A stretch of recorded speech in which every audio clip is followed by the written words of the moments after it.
امام دیلمی رحمۃ اللہ تعالیٰ علیہ جو محدث سے بہت بڑے، مسند الفردوس حدیث کی کتاب ہے ان کی، جلد نمبر 2 صفحہ 142 حدیث نمبر 2721 پر لکھتے ہیں، نقل کرتے ہیں حدیث پاک، عن ابن مسعود،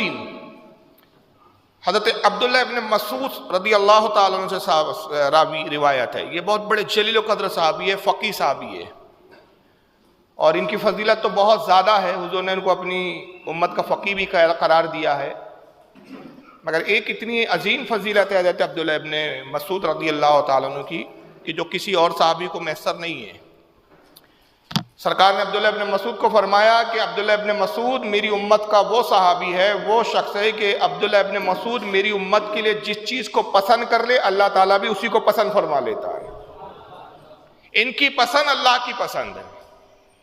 اور فقہ حنفی جو ہے، امام اعظم ابو حنیفہ کی پوری فقہات کا 80% عبداللہ ابن مسعود رضی اللہ تعالیٰ عنہ کی روایت پر منحصر ہے۔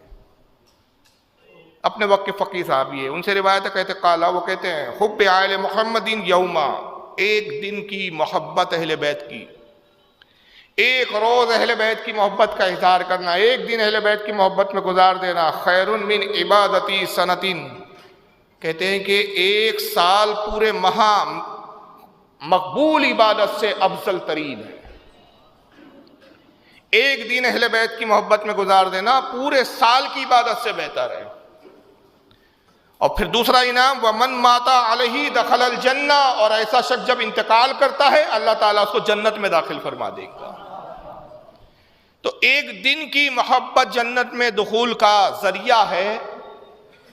تو اندازہ لگائیے کہ پورا سال محبت رسول میں، محبت اہل بیت میں گزار دے تو پھر کیا کہنے ہیں، پھر کیا درجات ہے، کیا بلندیاں ہیں۔